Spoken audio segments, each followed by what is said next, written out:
Acordați-le doar 2 minute pe săptămână, iar plantele voastre de orchidee vor fi mult mai sănătoase, vor fi cu o florescență mult mai lungă și vă vor mulțumi. Au nevoie de atât de puțin pentru a vă oferi o florescență atât de frumoasă. Lumină, umiditate, expoziție, fertilizări și în ultimul rând să nu uităm că le putem și reproduce. Destul 2 minute pe săptămână să acordăm plantelor noastre. Orchidea este o plantă epifidă, are rădăcinile aeriene cu care se ajută să se agațe pe trunchiul copacilor în pădurile tropicale. Noi trebuie să le punem în recipiente transparente, de altfel vin livrate și vândute în aceste recipiente transparente, pentru că rădăcinile au mai mult sau mai puțin aceeași funcție ca și frunzele.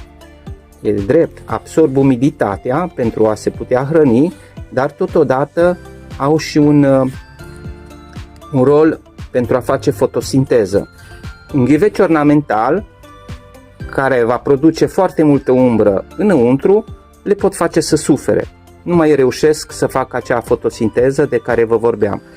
Rădăcinile încep să putrezească și plantele noastre de orchidei vor fi foarte triste. Nu vor mai înflori, vor avea frunzele de un alt aspect. Pentru o perioadă îndelungată de timp ținute în ghiveci ornamentale, orchidele noastre încep să piardă rădăcinile, încep să moară acele rădăcini care ar trebui să stea la lumină, vor pierde acest aspect frumos, sănătos, rădăcinile vor putrezi și de altfel nici planta nu va mai fi atât de sănătoasă.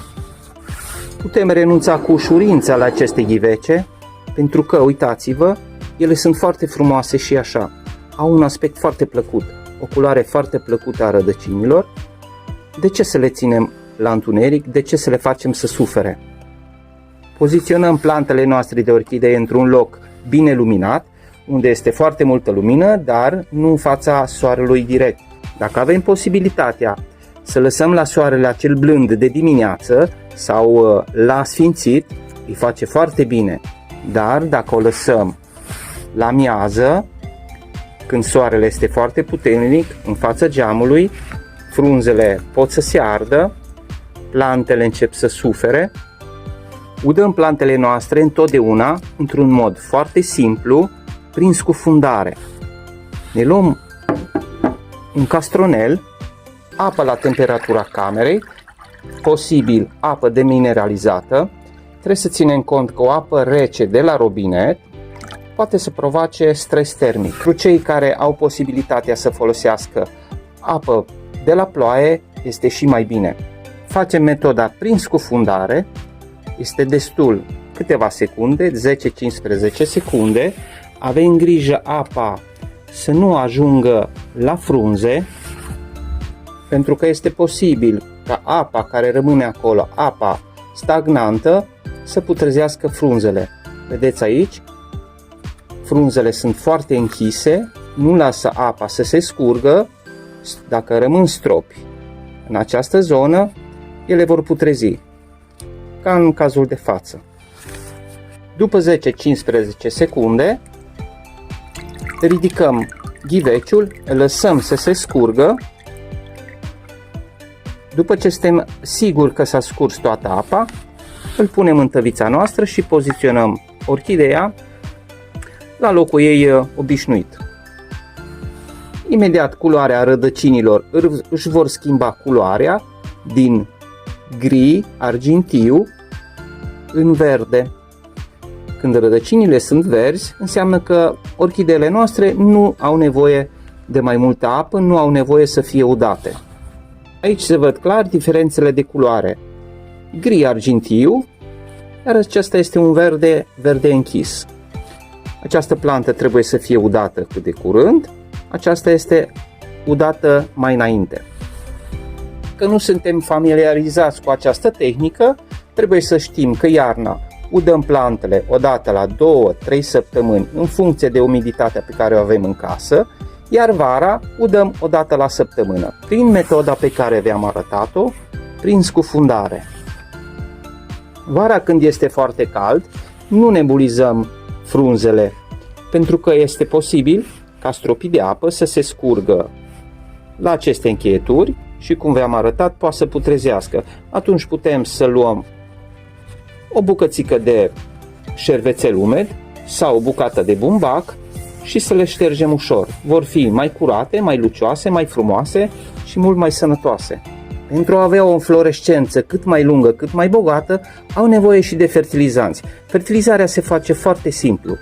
Numărăm tot la 4-a udare, trebuie să fertilizăm. Și cum fertilizăm, în ce mod? În apa în care mergem să udăm a 4-a oară, punem fertilizantul nostru specific pentru orchidee în vasul în care o udăm, respectăm întotdeauna dozele de pe ambalaj. O fertilizare mai abundantă poate să intre într-un stres fitosanitar și orchideele noastre să sufere.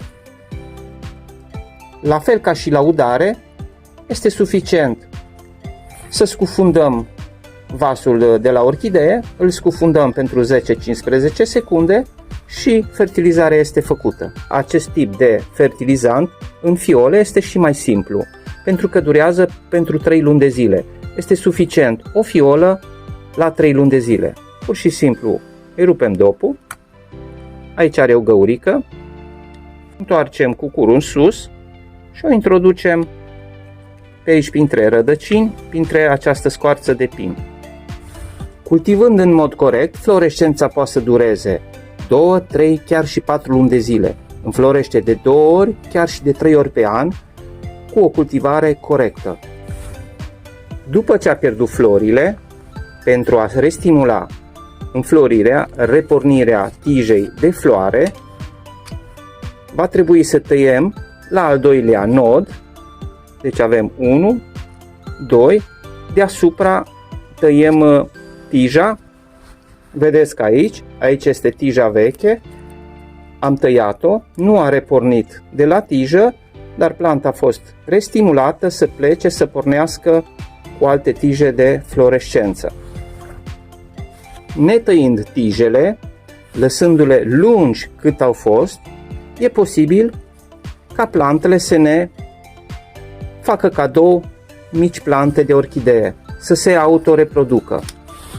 Vedeți ca și aici, pe această tijă, de la un nod, s-au dezvoltat alte plante tinere, alte plante mici.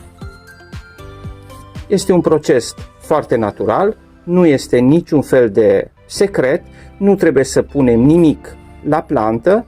Dacă planta decide să facă alte plante, le va face, dacă nu, vor face tije de flori. Deci dacă vrem să reproducă aceste mici plante, trebuie să lăsăm tijele cât sunt de lungi, ele probabil se vor usca, ori vor porni tije de flori, ori vor face aceste mici plante. Obținute aceste mici plântuțe, nu mai rămâne decât să le tăiem de pe tije, să procurăm sol specific pentru orchidee, acele bucățele de scoarță de copac, un ghiveci potrivit, nu foarte mare, și să ne bucurăm de viitoarea noastră plantă. Dacă vedeți această mică plântuță, deja a pornit să ne facă o florescență. Păduchele lănos este inamicul numărul 1 la plantele noastre de orchidee. Se prezintă ca un puf albu, după o perioadă de timp frunzele încep să fie lipicioase, vor avea un aspect neplăcut, orchideele vor intra în stres, vor intra în suferință și nu vor avea un aspect foarte plăcut. O metodă foarte eficientă de a combate păduchele lănos, vedeți că și aici la încheieturi sunt niște puncte albe ce prezintă apariția păduchelui lănos. Modul cel mai simplu și cel mai eficient la îndemâna tuturor este usturoiul. Este un puternic dezinfectant și un insecticid. Eu îl folosesc frecvent, destul un cățel de usturoi în apa în care udăm plantele. Amestecăm bine să iasă substanțele benefice din usturoi. Ne poziționăm planta care a fost bolnavă, care a fost atacată de păduchele lânos, iar cu o pensulă mă ajut să dezinfectez toate frunzele, trec cu pensula pe frunze, în timp ce spăl frunzele, le dezinfectez, acționez și mecanic împotriva păduchelui lânos. Deci, introduc pensula pe toate încheieturile, la toate crăpăturile, unde cred că ar putea să fie păduchele lânos sau ouăle de la păduchele lânos, și vă asigur că plantele voastre vor scăpa în modul cel mai simplu de acest păduchele lânos. În plus, usturoiul are și un efect benefic, este un fel de fertilizant, un fertilizant mai lejer, dar ajută și stimulează rădăcinile și planta. După ce am făcut tratamentul, este bine să uscăm frunzele, pentru că spuneam, apa care rămâne acolo unde frunzele nu lasă să se evapore, pot să putrezească, dar foarte simplu, usuc frunzele, tamponez zonele unde au rămas stropi de soluție și totul este făcut. Mă bucur că m-ați urmărit până la sfârșit. Vă spun la revedere!